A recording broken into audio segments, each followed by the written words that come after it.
Friday, I just dealt with the job agency that is contracted to do most of the welfare office stuff for me, and I found that the story I was fed previously by the same woman is not quite 100% the truth. It's nearish, but it's not quite. She basically said that once you're in these hours, you've got these work for the dollar hours, as they call it. Once they're on there, even if you get a job and go away, when you come back, they'll be waiting for you. That's not the case. I brought all this up with her and questioned the ins and outs of it all, and she's saying, "Oh, don't get worried about that part, but don't get off welfare either, because it's going to be easy because you work afternoon shift. We can jig your appointments with us around afternoon shift, and everything else you can still do over the internet and over the phone, and you don't want to leave welfare." Followed by 2 minutes later, "I don't think I'm trying to hold you on welfare. If you want to leave welfare and that's what you want, then you can do that. Don't think I'm trying to hold you there." Oh, yes.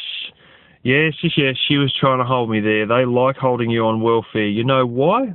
Because you remain on their books.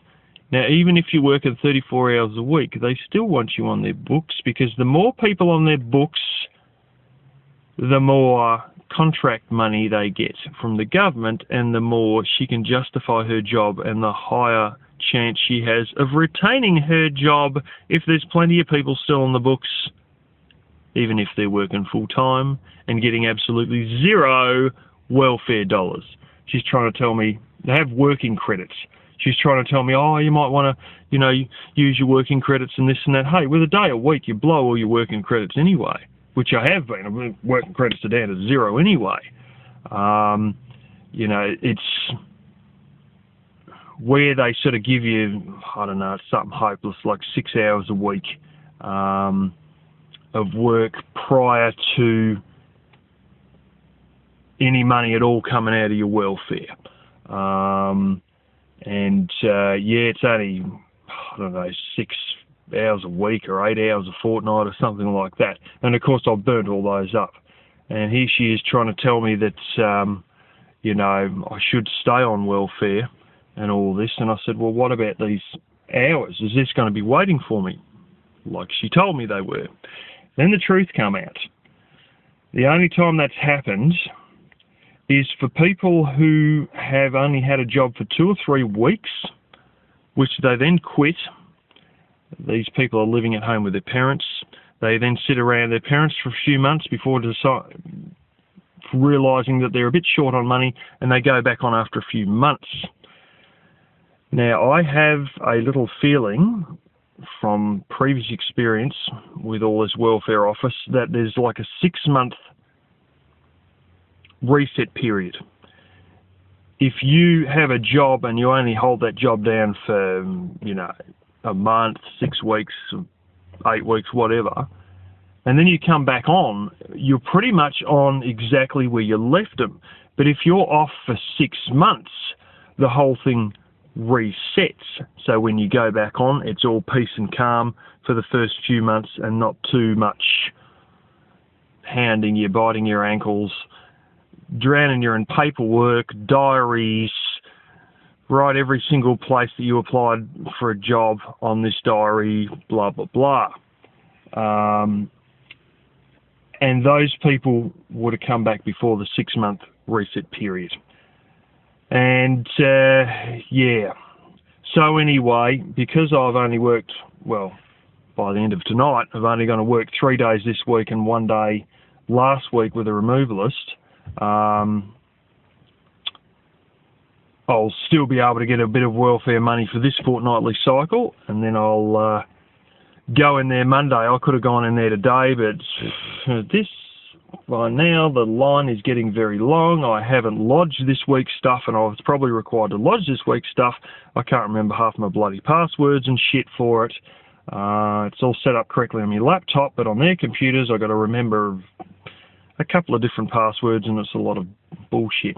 So I'll do that on my laptop tonight, go in there Monday morning and say, I want out.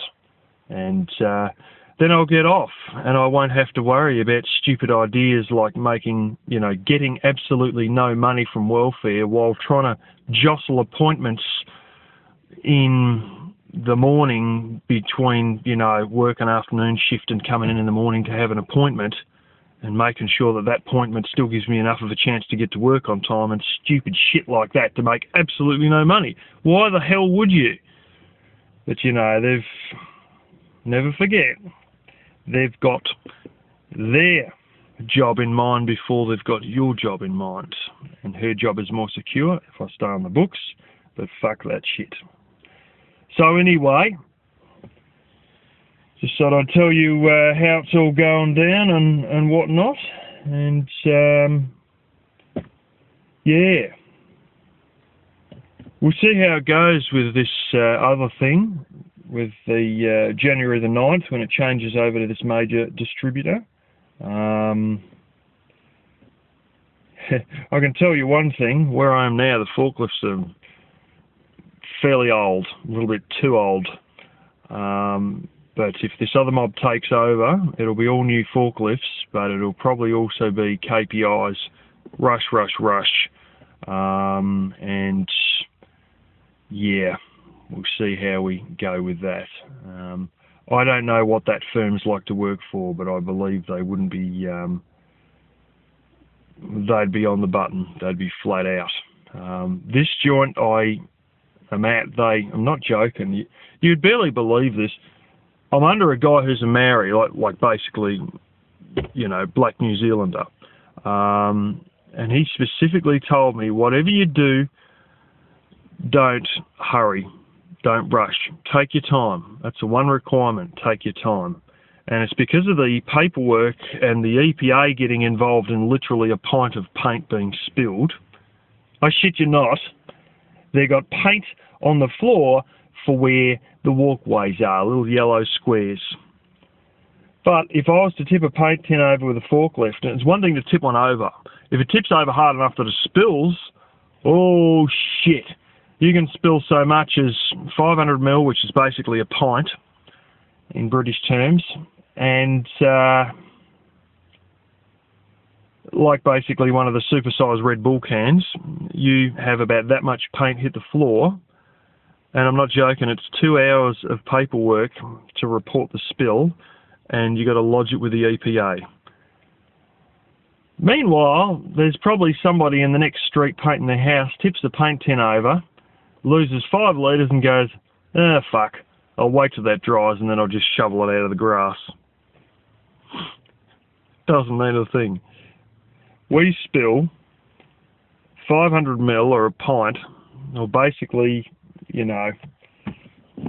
something about that size, and 2 hours of paperwork ensues, regardless of the fact that all the paint was wiped up, and there's just a little bit of dried stuff on the floor, and from what I've seen of the forklifts, a little bit dried stuff on the forklift. No, there's hell to pay out of that. And yeah, EPA paperwork has to be lodged, regardless of the fact nothing ever hit a stormwater drain. We didn't lose a 55-gallon drum worth of frickin' thinners or mineral terps or something down a stormwater drain. No. It's, it's very, and so there, rather you just putt along, than, particularly before it's wrapped, just putt along, because if you spill some, then all things go to hell.